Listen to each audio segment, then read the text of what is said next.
வணக்கம். செல்வகுமாரின் வானிலை சுருக்கம் 2025 நவம்பர் 12 புதன்கிழமை அதிகாலை நிலவர வானிலை சுருக்கம். அதிகாரப்பூர்வ வானிலை அறிக்கைக்கு இந்திய வானிலை ஆராய்ச்சித்துறை அறிக்கையை பார்க்கவும். நேற்றைக்கு கோயம்புத்தூர், திருப்பூர் மாவட்டங்கள்லையும், திண்டுக்கல் மாவட்டம், கொடைக்கானல் மலைப்பகுதி மற்றும் தேனி, மதுரை, தென்காசி, திருநெல்வேலி, கன்னியாகுமரி, தூத்துக்குடி மாவட்டத்தில் ஆங்காங்கே, ராமநாதபுரம் என்று ஆங்காங்கே மழைப்பொழிவை கொடுத்தது. உயிர் கொடுக்கும் மழை எதிர்பார்த்த நிலையில 5 சென்டிமீட்டர் மழைப்பொழிவு கூட சில இடங்களில் கொடுத்திருக்கிறது. கோயம்புத்தூர் மாவட்டம் Kolarpatti 25 millimetre, Komangalam 25 millimetre, Sinjuvadi 24 millimetre, Pollachi தெற்கு கோட்டூர் 21 மில்லிமீட்டர், திருப்பூர் மாவட்டம் Thali 22 millimetre, Mukkonam 20 millimetre, Manappatti 45 millimetre, Ilayamuthur 23 millimetre, Madathukulam 49 millimetre, Pushpathur 56 millimetre மழை. இன்னும் பல இடங்களில் மழைப்பொழிவு இருந்தது. அதே போல கொடைக்கானல் மலையோட மேற்கு ஓரம் 65 மில்லிமீட்டர் பெய்திருக்கிறது. தென்காசி மாவட்டத்தோட சிவலார்குளம் 72 மில்லிமீட்டர் மழை பொழிந்திருக்கிறது. இப்பொழுது வங்கக்கடலிலே காற்றழுத்த தாழ்வு நிலை நீடிக்கிறது. அதாவது வங்கக்கடலின் மத்திய பகுதியிலிருந்து தெற்கு மத்திய வங்கக்கடலுக்கு வந்து இலங்கைக்கு கிழக்கு புறமாக காற்றழுத்த தாழ்வு நிலை நீடிக்கிறது. இந்த காற்றழுத்த தாழ்வு நிலை சுழலும் பொழுது தென்னரை கோலத்தில் இருந்து நீராவி காற்று கிடைக்க பெறவில்லை, எம்ஜிஓ இல்லை. இருந்தாலும் அது கடலோட இணைந்த சுழற்சியும் ஒரு தீவிர சுழற்சியும் அல்ல. கடல் நீராவி சுற்றுவட்டார நீராவி இருப்பதற்கு வளிமண்டல சுழற்சியாக இருந்து கொண்டு கிழக்கு காற்றையும் வடக்கு காற்றையும் இருக்கிறது. வடக்கு காற்று தமிழ்நாடு ஊடாக குளிர்காற்றாக பயணிக்கிறது.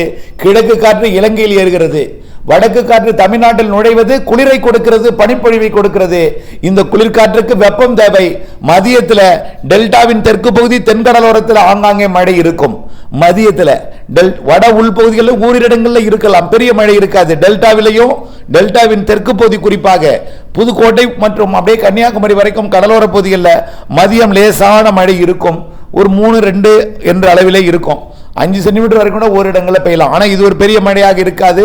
ஆனால் இது உள்ளே போய் வெப்பமடைந்து நீராவி மேலெழுந்து அப்படியே மேற்கு தொடர்ச்சி மலையில் போய் மோதி நேற்றைக்கு பெய்தது போல பொள்ளாச்சி மற்றும் உடுமலைப்பேட்டை சுற்றுவட்டார பகுதி, அதே போல திண்டுக்கல் மாவட்டத்தின் பகுதிகள், திருப்பூர், கோயம்புத்தூர் மற்றும் ஈரோடு, நீலகிரி மாவட்டம் மற்றும் அதன் ஒட்டியுள்ள பகுதிகளுக்கும், அப்படியே ஒட்டுமொத்த தென் மாவட்டங்களுக்கும், புதுக்கோட்டை, சிவகங்கை, ராமநாதபுரம் மற்றும் மதுரை, தூத்துக்குடி, திருநெல்வேலி, கன்னியாகுமரி, தென்காசி, விருதுநகர் மற்றும் தேனி மாவட்டங்களுக்கு ஆங்காங்கே மழைப்பொழிவை இன்றைக்கு கொடுக்கும். இன்று போலவே நாளையும் தான். நாளையும் குளிர்காற்று பனிப்பொழிவு இருக்கும். நாளை மதியம் டெல்டாவின் தெற்கு பகுதி, தென்கடலோரத்தில் மழை இருக்கும்.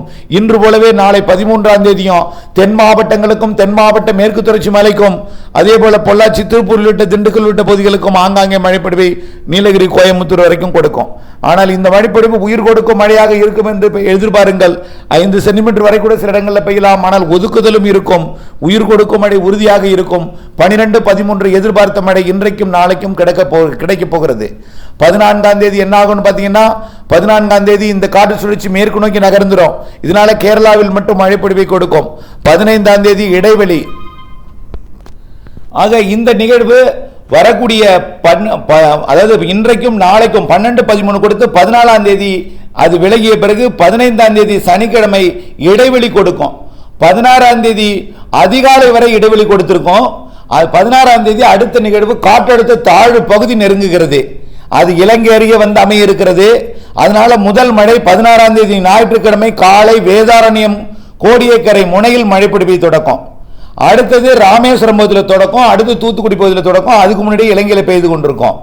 ஆக 16ஆம் தேதி காலை 10 மணிக்கு மேலே தான் தொடங்க வாய்ப்பு இருக்கு. 16ஆம் தேதி காலை நிறைய சுப முகூர்த்தங்கள் இருக்கு, கவலைப்பட வேண்டாம். காலைக்கு பிறகுதான் மழைப்பொழிவை தொடக்கம் என்று எதிர்பார்க்கப்படுகிறது. 16ஆம் தேதி மதியம் தொடங்கி அப்படியே ஸ்லைட்டா 16ஆம் தேதியிலிருந்து உள்ளே நுழையும். 16 மாலை இரவு உள் மாவட்டங்களுக்கெல்லாம் மழை தொடங்கிடும். ஞாயிற்றுக்கிழமை மாலை இரவு. 14க்கு அடுத்தது 17, 18, 19, 20, 21 அனைத்து மாவட்டங்களுக்கும் மழை. இதில் கடலோர மாவட்டங்கள், டெல்டா மாவட்டங்களுக்கெல்லாம் கன மிக கனமழை. தென் மாவட்டங்களுக்கும் கன மிக கனமழை. ஓரிடங்களில் அதிக மழைப்பொழிவும் இருக்கும். அதீத மழைப்பொழிவுக்கும் வாய்ப்பு இருக்கு. ஒரு சில இடங்களில் அதிக மழைப்பொழிவு இருக்கும், ஓரிரு இடங்களில் அதீத மழைப்பொழிவுக்கும் வாய்ப்பு இருக்கு. ஆனால் அது நெருங்கட்டும், பார்ப்போம். அந்த நிகழ்வு 21ஆம் தேதி வரை கொடுத்த பிறகு அந்த நிகழ்வு அப்படியே விலகி செயலிழந்து அரபிக்கடல் நோக்கி நகர்ந்துடும். அடுத்த நிகழ்வு பார்த்தீங்கன்னா சென்யார் புயல். அதாவது 19, 20ஆம் தேதி வாக்கில் தெற்கு அந்தமான் கடற்பகுதிக்கு வந்தடைய இருக்கிறது. அது 21, 22 தேதிகளிலே மண்டலமாகவும் ஆழ்ந்த மண்டலமாகவும் உருவாகி 700 கிலோமீட்டர் தொலைவில் இருக்கும் பொழுதே தமிழ்நாட்டின் கடலோர பகுதிகளுக்கு மழை பொழிவை தொடக்கணும். அது தமிழ்நாட்டுக்கான மழை என்று சொல்லியிருக்கிறோம், தமிழ்நாட்டுக்கான நிகழ்வுன்னு சொல்லியிருக்கிறோம். பல்வேறு மாதிரிகள் வடக்கு நோக்கி போவதாக காட்டப்பட்டிருக்கிறது. அப்படி அல்ல, அது தாழ்வு நிலையாகவோ தாழ்வு பகுதியாகவோ இருந்தோ இலங்கை கடந்து தென் மாவட்டங்களுக்கு வரும். மண்டலமாக இருந்தால் அது வட இலங்கை கடந்து தென் மாவட்டங்களின் வடக்கு பகுதிக்கு வரும். ஆழ்ந்த மண்டலம் என்றால் நேரடியாக டெல்டாவின் தெற்கு பகுதிக்கு வரும். அடுத்தபடியாக புயல் என்றால் டெல்டாவின் வடக்கு பகுதி மற்றும் கடலூர் மாவட்டங்களை ஒட்டி வரும். கண்டிப்பாக தமிழ்நாடை விட்டு வடக்கே போகாது. நாம் ஏற்கனவே படர்ந்திருக்கிற படைப்படத்தை பார்த்தீங்கன்னா 9 டிகிரி வட அச்சரகையிலிருந்து 12 டிகிரி வட அச்சரைக்கு இடைப்பட்ட பகுதி வழியாக அது கடக்கும் என்று எதிர்பார்க்கப்படுகிறது. பெரும்பாலும் 10 வட அச்சரையிலிருந்து 11 வட அச்சரைக்குள்ளதான் கடக்கும். இது மேற்கு நோக்கி நகரும் பொழுது நிறைய மழைப்பிடிப்பை தரக்கூடிய நிகழ்வு. வரக்கூடிய 700 கிலோமீட்டருக்கு போதே மழைப்பிடிப்பை தொடங்கினோம். கரையை கடக்கக்கூடிய நாள் 24, 25ஆம் தேதி அன்றைக்கு வரைக்கும் மழைப்பிடிப்பை கொடுத்து விலகும் பொழுதும் மழைப்பிடிப்பை கொடுக்கும். காற்று அச்சம் வேண்டாம், பெரிய காற்று இருக்காது. சாதாரண 80-90 கிலோமீட்டர் காற்று தான். கடலில் இருக்கும் பொழுது பெரும்புயலாக இருந்தாலும் கரை கடக்கும் பொழுது செயலிழந்து சாதாரண காற்றை கொடுத்து கொண்டு நிறைய மழைப்பிடிவு. அனைத்து மாவட்ட ஏரி குளங்கள் எதிர்பார்ப்பை பூர்த்தி செய்யும் மழைப்பிடிவு. தென் மாவட்டங்கள், மேற்கு மாவட்டங்கள், உள் மாவட்டங்கள், திண்டுக்கல் உள்ளிட்ட மாவட்டங்களுக்கெல்லாம் ஏரி குளங்களை நிரப்பக்கூடிய அளவிலே நல்ல மழைப்பிடிவை தர இருக்கிறது. அதீத மழைப்பிடிவெல்லாம் அனைத்து கடலோர மாவட்டங்களுக்கும் டெல்டா மாவட்டங்களுக்கும் இருக்கிறது. மழைப்பிடிவு தான் நிறைய. ஆகவே தற்பொழுது நீங்கள் மழை வேண்டி பிரார்த்தனை செய்து கொண்டிருக்கிறீர்கள். அது தேவையற்றது தான். இப்பொழுது பிரார்த்தனை வேண்டும் தான், ஆனால் மழை இருக்குன்னு தான் சொல்லிட்டு இருக்கோம். ஆனால் நாம பிரார்த்தனை என்ன வேண்டும் என்றால் அளவான மழை இருக்க வேண்டும், விவசாயத்திற்கு போது ஏற்ற மழையாக இருக்க வேண்டும், நிறைய மழை பொழிந்து பாதிப்பு ஏற்படுத்திவிடக் கூடாது என்கின்ற பிரார்த்தனை தான் நமக்கு தேவை என்பதை தெரியப்படுத்த விரும்புகிறேன். ஆகவே நிறைய மழைப்பொழிவு தர இருக்கிறது. அடுத்து வரக்கூடிய சென்னியார் புயல் காற்று அச்சம் வேண்டாம். அது 26ஆம் தேதி 27ஆம் தேதி வரை மழைப்பொழிவு கொடுத்து விலகிய பிறகு அடுத்ததாக வருகிறது. பின்னாடியே வருது. 2 படம் இதில் போட்டிருப்பேன். 1 by 1 இங்கே கடக்கும் பொழுது சுமத்ரா தீவுக்கு ஒன்று வந்துடும். இதற்கும் அதற்கும் ஒரு நாள் இடைவெளி இருக்கும், இல்லைன்னா தூரல் சாரல் இருக்கும். அந்த நாளில் கூட அந்த நிகழ்வு கடந்ததும் அடுத்த நிகழ்வும் வந்து தொட்டுவிடும், மழைப்பொழிவை தொடக்கிவிடும். தொடக்கியதிலிருந்து அப்படியே படிப்படியாக ஸ்லைட்டாக 700 கிலோமீட்டர் இருந்தப்போ மழைப்பொழிவு கொடுத்தது போல இதுவும் 700 கிலோமீட்டர் இருக்கும்போதே மழைப்பொழிவை தொடக்கணும். அப்படியே நெருங்க மழைப்பொழிவு கூடும். டிசம்பர் 3, 4, 5, 6 நிறைய மழைப்பொழிவை கொடுத்து கரை கடக்கும். இதுவும் அரபிக்கடல் நோக்கி போகும். இதுவும் அதே வழித்தடம் தான். இதுவும் வட இலங்கை ஒட்டி மத்திய மாவட்டங்கள் வழிதான் அரபிக்கடல் நோக்கி நகரும். ஆகவே நிறைய மழைப்பொழிவு தரக்கூடிய நிகழ்வு 16ஆம் தேதி தொடங்குகிறது. நிறைய மழைப்பிடிப்பு கொடுக்கக்கூடிய நிகழ்வு 22ஆம் தேதி தொடங்குகிறது.